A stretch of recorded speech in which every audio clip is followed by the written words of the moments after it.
Un appel, celui téléphonique que le président de la République a eu aujourd'hui avec son homologue émirati. Donc l'occasion pour les deux hommes de réaffirmer leur volonté de renforcer la coopération existante entre les deux pays frères. Et puis un engagement, celui de faire de l'innovation et de la croissance un moteur de développement. Engagement du président de la République dans son tweet présidentiel à l'occasion de la Journée mondiale de l'innovation. Des échos, ceux après la signature de l'appel de Joel, des échos favorables à travers les pays après la signature de cet appel par les plus hauts responsables de l'État. Voilà donc pour les principaux titres de votre journal et c'est parti. Madame, mademoiselle, monsieur, bonsoir et bienvenue à votre 22h de ce samedi 22 avril 2023. Un 22h que nous commençons par de la diplomatie, une page diplomatique avec donc cet entretien téléphonique entre le président de la République, M. Mohamed Ould Cheikh El Ghazouani, et son frère et ami, Cheikh Mohammed Ben Zayed Al Nahyan, président de l'État des Émirats Arabes Unis. L'occasion pour les deux hommes d'État d'échanger des félicitations et des vœux à l'occasion de la fête d'El-Fitr. Les deux présidents ont également renouvelé leur détermination à poursuivre le travail pour le développement et le renforcement continu des relations de coopération fructueuses liant les deux pays et l'amitié et la fraternité existant entre les deux peuples frères.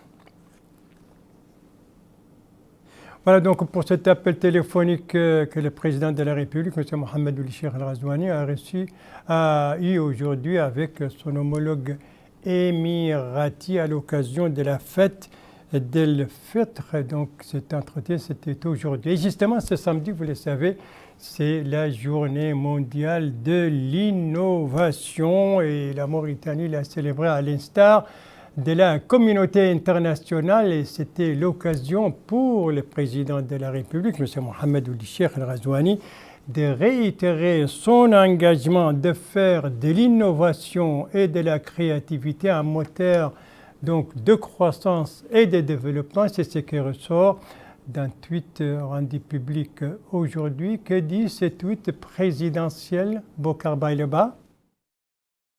Notre ambition est de faire de l'innovation le moteur du développement numérique et de l'entrepreneuriat des jeunes et des femmes. À l'occasion de la Journée mondiale de l'innovation, nous soulignons notre engagement à mettre en place un cadre juridique qui réponde aux exigences de mise à niveau des startups en Mauritanie et stimule la créativité et l'innovation dans l'utilisation et le développement de nouvelles technologies. Voilà, mettre donc en place un cadre juridique qui stimule la créativité et l'innovation dans le développement des nouvelles technologies, c'est l'engagement donc pris par le président, réitéré par le président de la République dans son tweet rendu public aujourd'hui, tweet que vous venez de suivre. Autre engagement du président de la République, celui relatif à l'école républicaine, un projet qui lui est très cher et qui est déjà effectif, vous le savez, depuis la rentrée scolaire 2022-2023, un projet salué par la famille scolaire, mais aussi par les citoyens, par les institutions, par les organisations, donc un soutien, une adhésion qui est accompagnée par un soutien actif en vue de la réussite d'un tel projet. Les derniers soutiens donc enregistrés, c'était celui de la fondation caritative de la SNIM, cette fondation qui vient de faire un don à la famille scolaire à Nouadhibou. En quoi consiste ce don? Élément de réponse avec ce reportage de notre correspondant permanent là-bas, Abdallah Zouber, dont le compte rendu revient en français par Aminata Khan.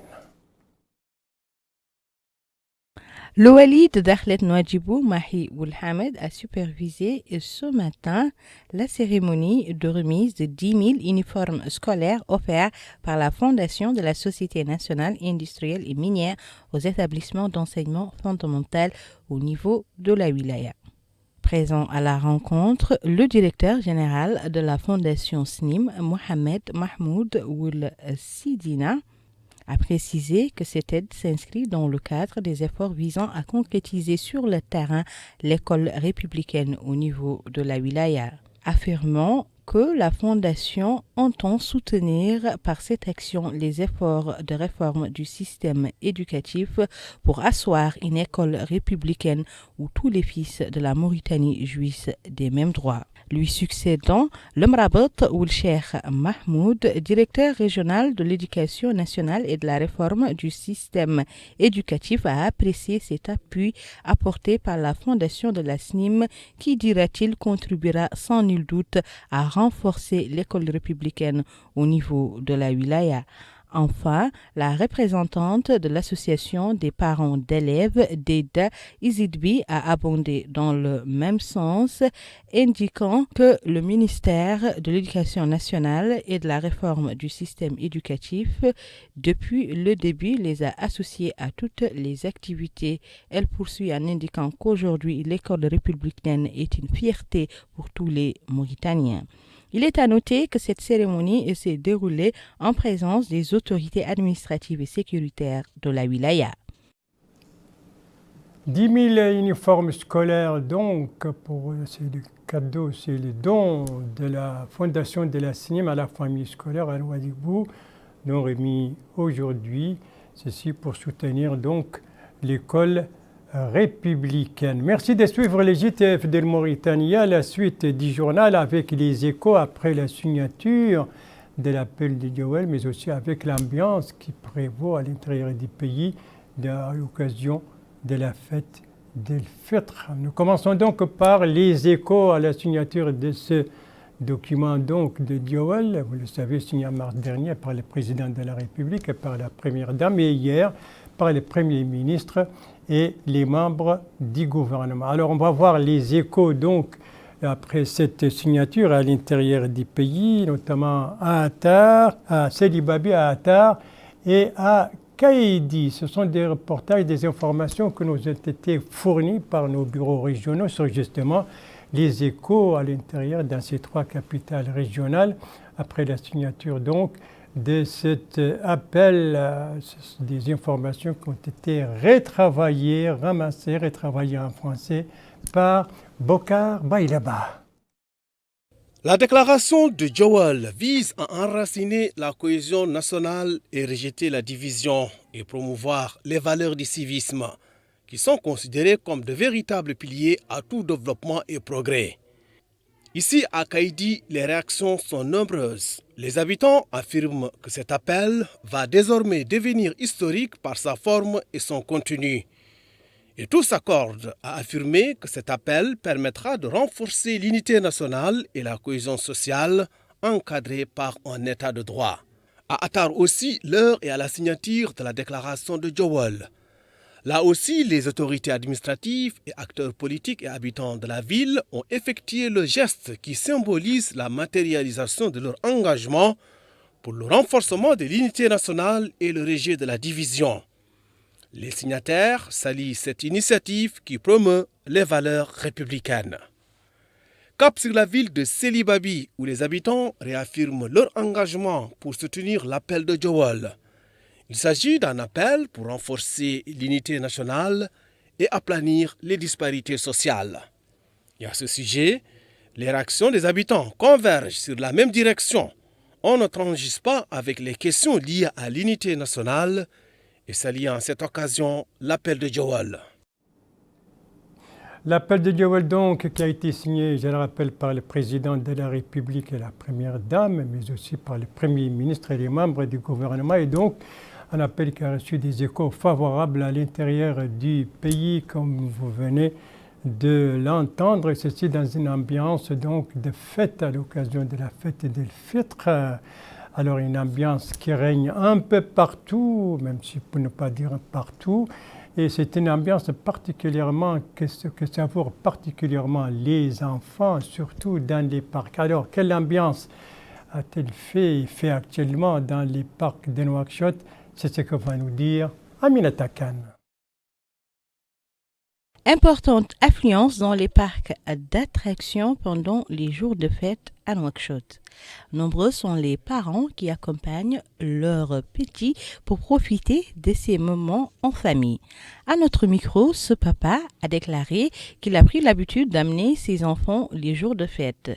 Il poursuit en déclarant que le parc est un espace de divertissement sécurisé et qu'il permettra de développer les aptitudes physiques et intellectuelles de ses enfants. Depuis quelques années, les parcs d'attractions ont poussé comme des champignons à Nouakchott. On les retrouve dans toutes les muqata'a que compte la capitale pour le grand bonheur des enfants. Heureux, ce petit garçon a déclaré qu'il préfère les voitures à la balançoire. Les filles à qui nous avons tendu le micro sont contentes de passer cette journée pleine d'animation au niveau de ce parc et elles souhaitent bonne fête à leurs copines. Les parcs d'attractions et de loisirs sont des espaces qui permettent aux enfants de se divertir, mais également de développer leurs capacités physiques et intellectuelles en plus de leur socialisation.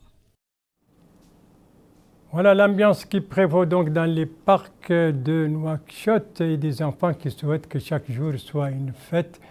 Eh bien, Nouakchott, qui vous le savez, vient de s'enrichir de 3 nouveaux parcs qui ont été inaugurés par le Premier ministre, un dans la Muqata'a de Tavrarzena, un dans la Muqata'a d'Uksar et le troisième dans la Muqata'a de Riyad. Voilà donc pour l'ambiance qui prévaut dans ces parcs à l'occasion de la fête d'El Fatra. Maintenant, nous allons humer un peu l'atmosphère qui prévaut actuellement à l'intérieur du pays à l'occasion de cette fête d'El Fatra. Donc, ambiance de fête, et ça, nous allons le faire à Gjoust, la capitale de l'Inchiri, et Kifa, la capitale de l'Atsaba. Eh bien, nous allons humer ça en compagnie des informations qui nous ont été fournies par nos bureaux régionaux.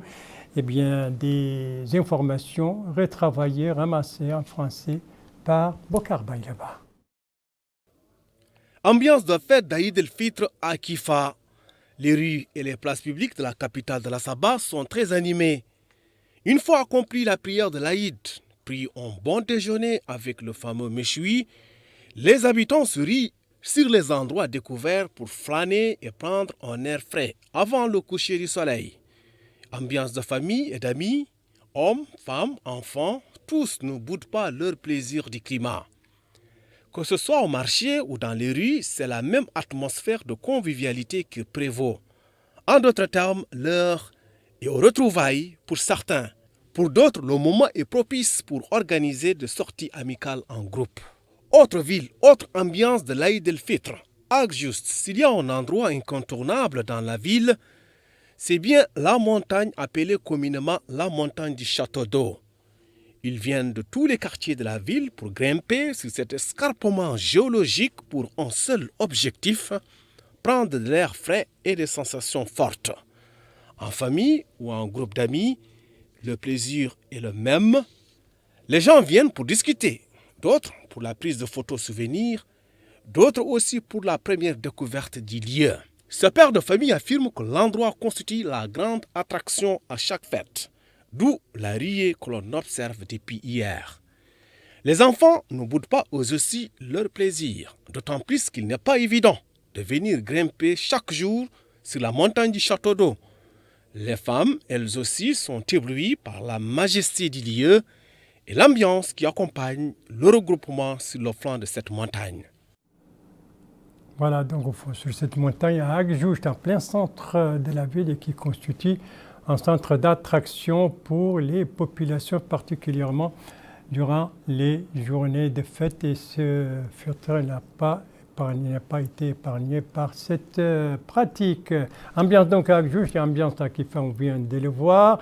Et bien entendu, il y a une autre ambiance qui règne sur les marchés, que ce soit les marchés des habits ou les marchés de bétail. Et c'est souvent les fêtes, c'est une aubaine pour les commerçants, particulièrement ceux des habits et ceux du bétail. Nous allons faire maintenant un tour du côté du marché central pour voir, de Nouakchott bien entendu, pour voir un peu l'atmosphère qui prévalait là-bas durant ces derniers jours de fête.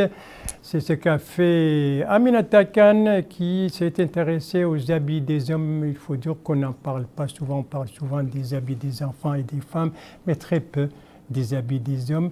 Et ce qu'elle a constaté, c'est que les boubous sont très prisés. Le grand marché de la ville est inondé de toutes sortes de marchandises. On retrouve les boubous, communément appelés dara'a, qui sont très prisés par les hommes mauritaniens, surtout en ces jours de fête. Ce couturier, à qui nous avons tendu le micro, a indiqué qu'à cause des nombreuses commandes, ils ont retroussé les manches ces jours de fête de jour comme de nuit. La demande est très forte. Il poursuit en indiquant que d'aucuns préfèrent acheter un boubou déjà prêt avec son pantalon plutôt que d'aller se tracasser à prendre des mesures et autres. Les nombreux clients que nous avons interrogés affirment qu'ils ont l'embarras du choix par rapport aux divers articles, surtout que cette année, les prix sont très satisfaisants. Ce boutiquier a déclaré que les clients sont venus en grande masse et que les prix sont abordables. Il poursuit en indiquant que les prix des boubous commencent à partir de 3000 MRU et qu'il y en a pour toutes les bourses. Il a déclaré qu'aujourd'hui, son chiffre d'affaires a été important. Voilà, ça c'est donc le marché central de Nouakchott et Aminata Khan qui s'est intéressé aux habits des hommes et notamment le boubou. Autre marché également qui connaît une forte affluence, cela nous amène cette fois à Nema, la capitale de Oued Charqi. Il s'agit du marché de bétail et là aussi ces derniers jours, eh bien, c'était une grande destination, l'ambiance qui prévalait là-bas. Avec ce reportage de notre correspondant permanent dans la capitale de Oued Charqi, El-Bara Shibani, compte rendu, revu en français par Bokar Baïlaba. C'est l'une des grandes attractions en période de l'Aïd. Il s'agit des marchés du bétail. À Nema, les citoyens ont pris d'assaut ce marché pour acheter des moutons. Si les habitants peuvent trouver des moutons de tous les calibres, cabris, brebis, gros moutons, en revanche, les prix restent élevés. Confirmation avec cet homme qui affirme qu'il a négocié un petit mouton à 25 000 anciens Ouguiya, alors qu'il n'en valait pas ce prix. En d'autres termes, il estime que les prix sont exorbitants par rapport à la valeur du mouton. Cet homme affirme que l'affluence est morose et il a constaté que les acheteurs ne se rabattent que sur des moutons dont le prix varie entre 20 et 35 000 anciens Ouguiya. Et cela donne une indication, la cherté des moutons. D'autres abondent dans le même sens du précédent témoignage. La majorité des moutons ne sont pas à la portée des bourses. Seuls les petits moutons font l'objet de négociations et les gros calibres, eux, restent intouchables.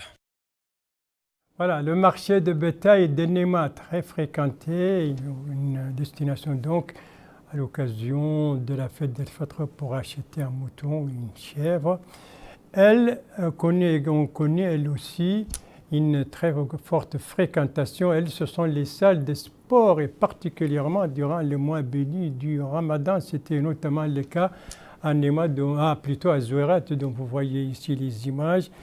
Ces salles ont vécu à l'ère d'un tournoi de football durant le mois béni du Ramadan. Ce tournoi a été clôturé hier soir, cérémonie présidée par le Wali d'Itiris Zemmour, un tournoi qui a vu la participation de 16 équipes de la jeunesse et 8 équipes des anciens. Alors, vous voyez ici, il y a eu distribution donc de coupes aux équipes gagnantes. Et puis on va terminer ce journal par une soirée culturelle qui était organisée à Ayoun, la capitale d'Iod El Gharbi. Elle était organisée par donc l'amicale culturelle. C'était hier soir donc au siège de la Mahadra El-Fath El-Moubin. Une soirée qui était marquée par des récitations de poésie, mais également des discussion scientifique. Et c'est sur cette soirée culturelle qu'a organisée hier soir à Youn que s'achève ce journal. Merci à vous, Madame, Mademoiselle, Monsieur, de l'avoir suivi. Merci bien entendu aux équipes rédactionnelles et techniques qui ont participé à sa conception. Je vous en rappelle les principales informations. En entretien téléphonique, le président de la République a eu aujourd'hui avec son homologue émirati l'occasion pour les deux hommes d'État de réaffirmer leur détermination de renforcer et de développer les relations de coopération fructueuses existantes entre les deux pays. Et aujourd'hui, on a célébré la Journée mondiale de l'innovation, l'occasion pour le président de la République de renouveler son engagement pour faire de l'innovation et de la créativité un moteur de développement, surtout en ce qui concerne les jeunes et les femmes. Et ici, ce sont les échos à l'intérieur du pays de la signature de l'appel de Dioual. Cet appel, c'était après la signature donc en mars dernier par le président de la République et hier par le Premier ministre et les membres du gouvernement. Écho donc favorable à l'intérieur du pays après cette signature. Voilà, les JTF reviendra demain à la même heure, 22h, et vous serez en compagnie, suivant le planning des services, vous serez en compagnie d'Ndei Saou Sidi. Quant à moi, il ne me reste plus qu'à vous souhaiter une très bonne fin de soirée, une très bonne fin de semaine, une fin de semaine prolongée, car vous savez que lundi a été décrété journée chômée et payée sur l'ensemble du territoire, décrété donc par la présidence de la République. Et donc, je vous donne rendez-vous, Inch'Allah, vendredi prochain à la même heure, 22h. Bonsoir.